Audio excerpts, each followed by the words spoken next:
Flower in the crannied wall. I pluck you out of the crannies. I hold you here, root and all, in my hand, little flower. But if I could understand what you are, root and all in all, I should know what God and man is.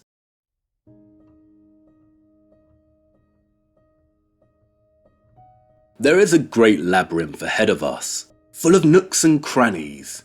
We are on a quest for hidden keys to gain a better understanding of medieval architecture and why it originated in the Middle Ages. What does a better understanding mean? Well, it all started with two Frenchmen, didn't it? Mr. Falconelli told us that the cathedrals once held a mystery, and Mr. Victor Hugo told us that classical architecture, which arose during the Renaissance of the 1400s and reigned until the beginning of the 19th century, had a dead set agenda on replacing and in turn destroying the medieval architecture of the Middle Ages. Together, these two Frenchmen suggest that medieval architecture had a secret that a force in our world did not want us to know about. So we're going to put them to the test. Is there a lost secret? Could Falconelli be correct? Do the cathedrals really hold a great mystery? Well, I can tell you right now, no, Falconelli is not correct. There is no lost secret, and the cathedrals do not hold a mystery. No, they hold many. That's right, the mysteries of the cathedrals, plural. You know medieval architecture, don't you? Of course you do. If we were playing a word association game and picked the word medieval, you'd shout knights on horseback, dragons, castles, moats, kings.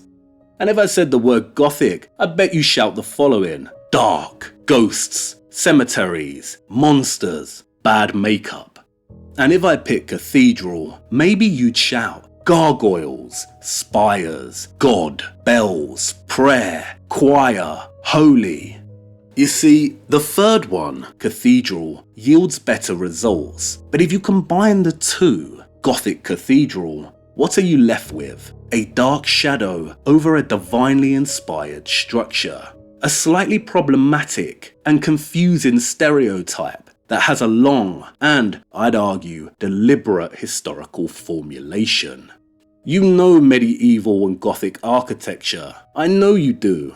Those imposing wonders of stone geometry entered our collective imagination a long time ago. They haunt the misty moors of Wuthering Heights and Jane Eyre. They birthed monsters such as Frankenstein and Dracula. They summon the spirits in The Lady in Black and The Turn of the Screw. Their chambers contain devilish portraits such as Dorian Gray's. They populate fantastical realms where dragons, men, elves, orcs and sorcerers battle over magic rings. They are formed of the same stonework that clasps Arthur's sword. The medieval architectural style ignites the imagination like no other. And the cathedrals, minsters, abbeys and churches. If you live in Europe, then you don't have to venture far until you can spot one. This is especially true if you live in a country like England. I don't think you can travel 10 miles in a country like this before you see one on your horizon. Spires and towers pierce the twilit, bruised skies above like the upturned rusted swords of fallen Mercian kings. In towns like Lincoln, Lichfield, York, Wells, Gloucester, Peterborough, the cathedrals tempt and beckon a person's imagination. Come with me, they say, back through the foggy, lamp-lit lanes of lost time to an era in which England may not have been part of a broken kingdom, but something else entirely. But did you know that despite their stereotypical reputation as settings for the macabre and the eerie, many used to be painted inside? I'm not lying. Some 19th century Gothic revival pieces pay homage to the style's painted past. Many interiors of these divine structures were a kaleidoscope of brilliant colour. And if you have a keen eye for it, you can still today see remnants of the paint in so many of these structures. Sometimes it's more obvious.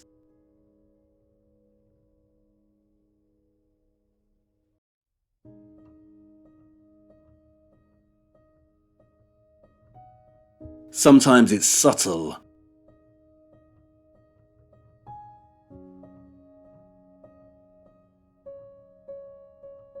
And sometimes it's almost unnoticeable, almost faded beyond recognition.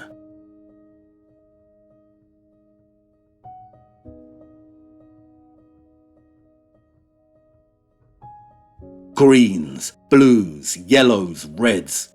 They don't emphasize the colourful paint in the ghost stories, do they?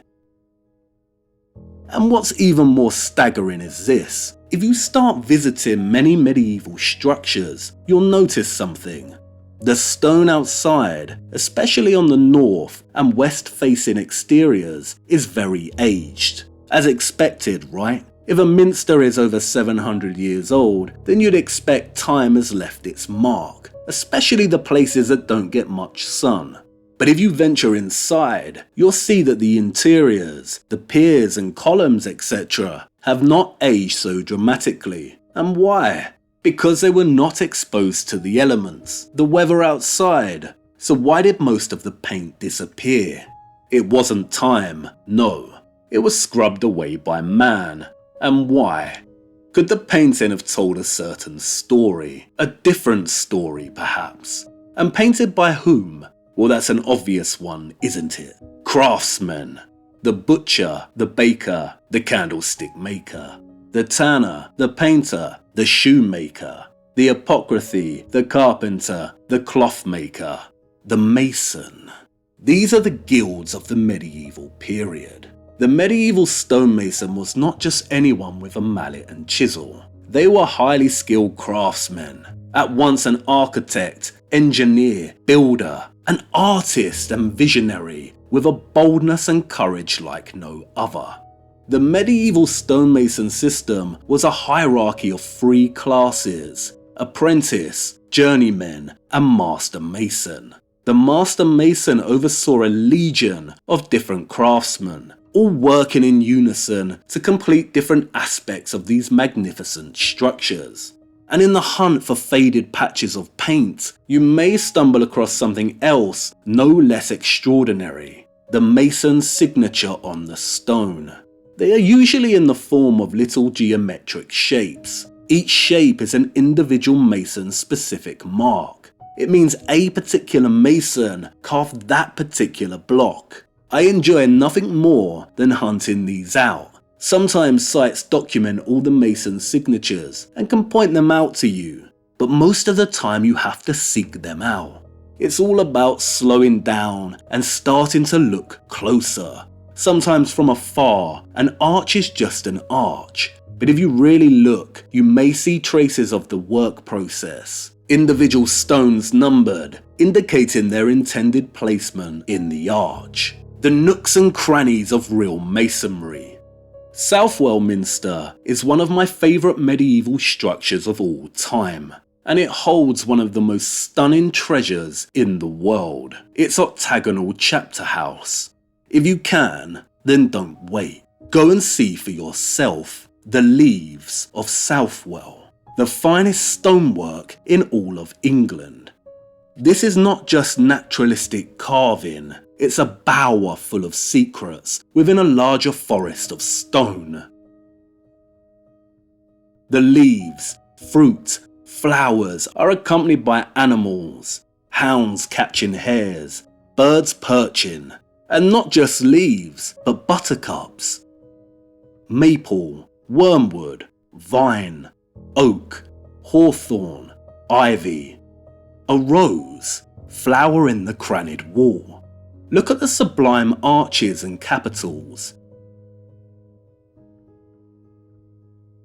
Each piece of stone is one block, and the masons have carved the leaves out of the same block, somehow hollowing the space behind them. Look at the star-ribbed ceiling and its centerpiece. And every time you visit, you discover something new. It's full of surprises hidden away. For instance, this capital holds a secret, and you have to sit down and look up to spot it. What's above and behind the leaves here on the capital? Two little stone pigs tucked away and grazing. And it's not just Southwell. The attention to naturalistic detail is found all across medieval and Gothic stonework. We even see it honoured in the revival pieces. Look, butterflies resting on leaves, bees humming, and parrots nestling in the foliage.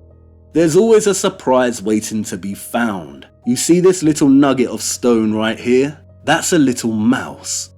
And what does this reverence of the natural world tell us? Does it confirm Francis and Joseph Giles' assertion that although St. Augustine believed that man could best perceive God directly through faith, most medieval thinkers were followers of an alternative tradition, that of Boethius, who believed that knowledge of God could be attained through examination of the beauty and order of the universe.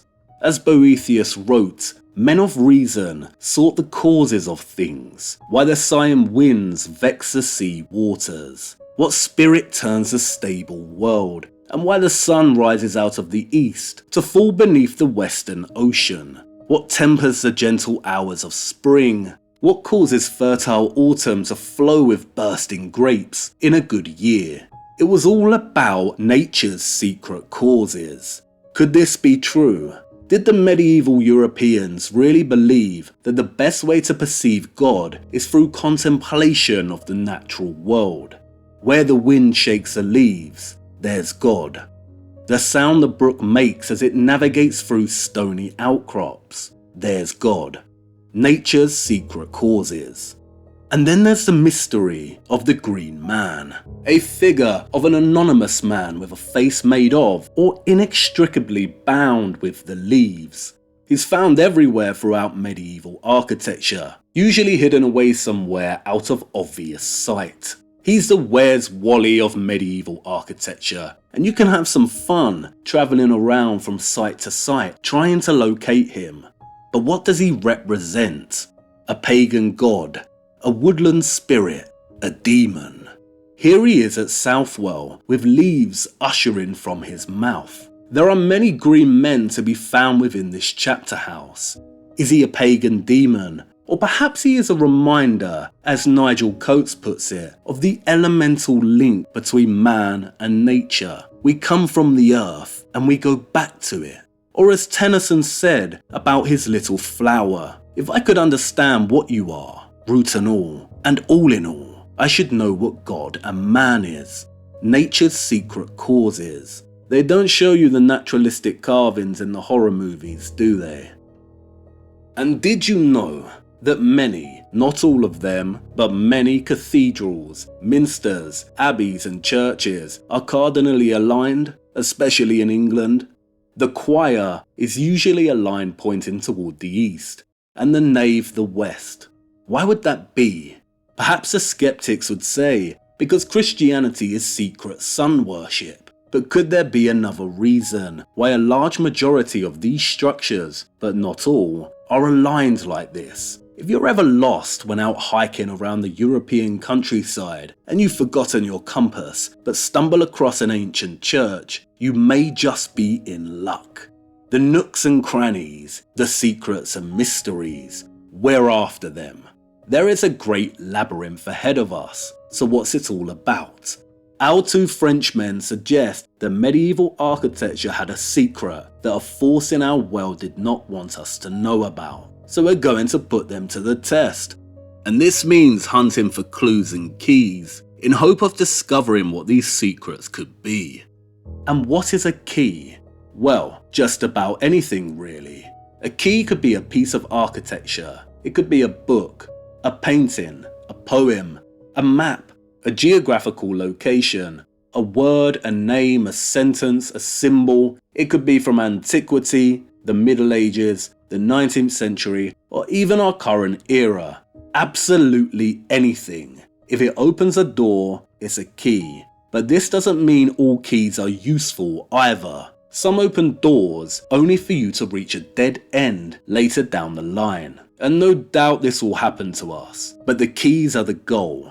And I'd like to share with you now one of the keys that we'll explore in much detail later. Finding keys is like falling in love or falling asleep. You cannot orchestrate falling in love. You can't force this one. And you cannot force sleep. You cannot will yourself to sleep with your mind. If you do this, you'll be up all night tossing and turning. But if you let go, it tends to happen naturally. You fall. It happens unexpectedly. Keys are the same. You can't find a key if you're looking too hard. If you're going here and there with a theory or preconception in mind, the keys find you, but you have to be open enough to even realize what they are.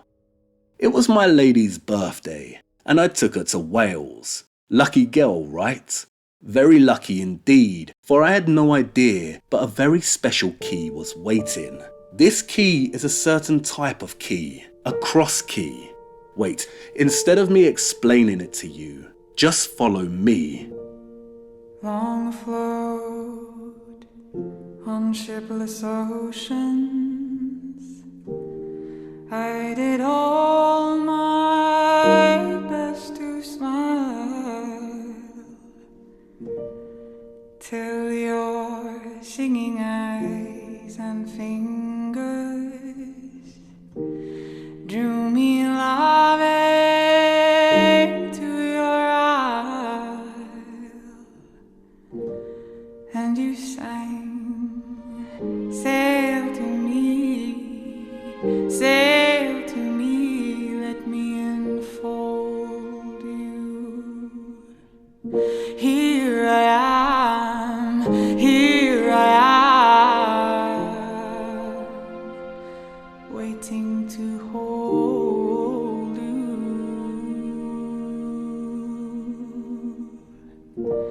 Did I dream you dreamed about me? Were you here when I was forced out? Now my foolish boat is leading, broken love alone on your rocks. For you sing, touch me not, touch me not, come back tomorrow. And oh my heart, shies from the soul.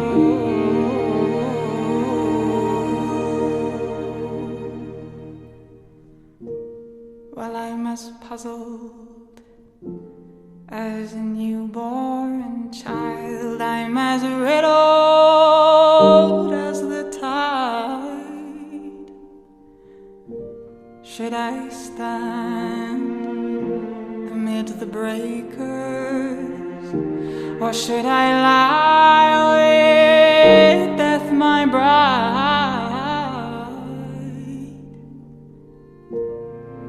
Hear me sing, swim to me, swim to me, let me enfold you. Here I am, here I am, waiting to hold you.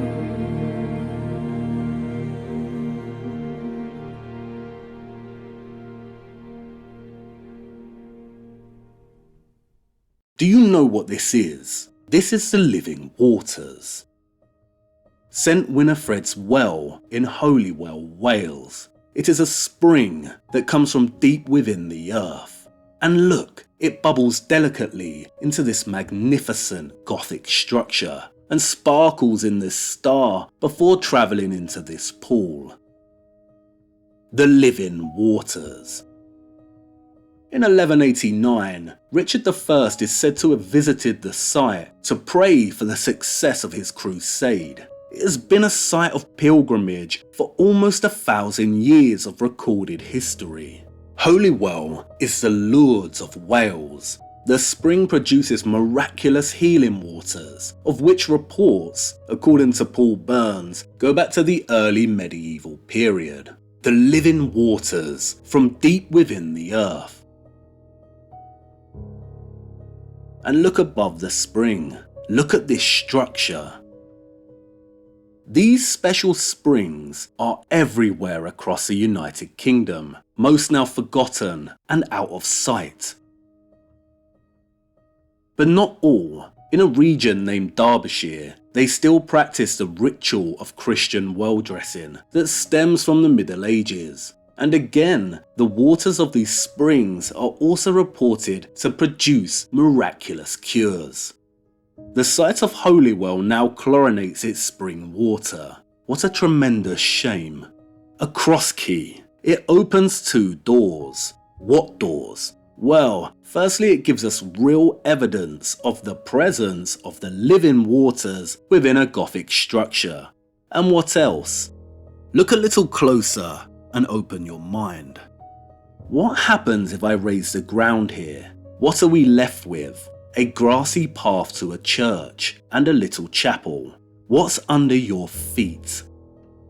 Have you ever considered that perhaps many medieval structures were connected to water, just like Holywell?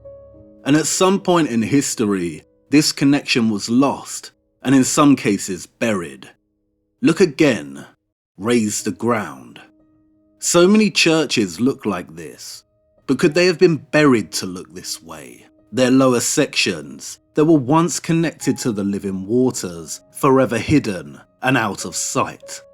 So many historical medieval water systems in Europe have been redirected, buried, culverted. A culvert is a man-made structure that channels water past an obstacle. In essence, it's a subterranean waterway or a sewer. They come in all sizes. They can be used to redirect water, for sewage, even transport. You have to shift a lot of land to build culverts. When they are found beneath roads, they are frequently empty. In the Lost Rivers of London, Nicholas Barton tells us there exists, unknown to most Londoners, a whole system of underground rivers beneath the streets, as intricate and mysterious as those which pour from cave to cave in the heart of the Pyrenees. The ground is always raised around these medieval structures. But sometimes, like with Holywell, the ground isn't raised to bury the entire lower half, and there are clues. See here, what's inside? A crypt, or perhaps something else. Did there exist a lost guild? Who were the Cistercians? Were they really monks? Revo, Tintern, Buildwas, Furnace, Fountains, Cistercian abbeys. Who dissolved them? Who destroyed and buried them? The living waters, nature's secret causes, buried long ago and made secret. Even in a place like London, U.A. Thamthorpe puts it beautifully. At our feet they lie low, the little firm and underground rivers of London. Effra, Graveney, Falcon, Quaggy, Wandle, Walbrook, Tyburn, Fleet, whose names are disfigured, frayed, effaced. These are the magogs that chewed the day to the basin that London nestle in. These are the currents that chiselled the city, that washed the clothes and turned the mills, where children drank and salmon swam, and wells were holy. They have gone under, boxed, like the magician's assistant, buried alive in earth, forgotten like the dead. Boxed, forgotten like the dead, buried like the dead. Where do we bury the dead? Tennyson wrote his poem, Flower in the Crannied Wall, at Wagoner's Wells in East Hampshire, England. It's a series of man-made ponds with connecting streams. They created the ponds in the 18th century. There are so many examples such as this all over the country. You see, all those old watercourses and streams from the springs had to go somewhere. You can't just shut them off. They must be redirected, pulled, repurposed as fountains, controlled. The creation of many English stately homes in the 18th century serve as an example of a redirected, repurposed and revised medieval water system. When it comes to the medieval, so much of it traces back to water. Have you ever seen this medieval plan of Canterbury Cathedral?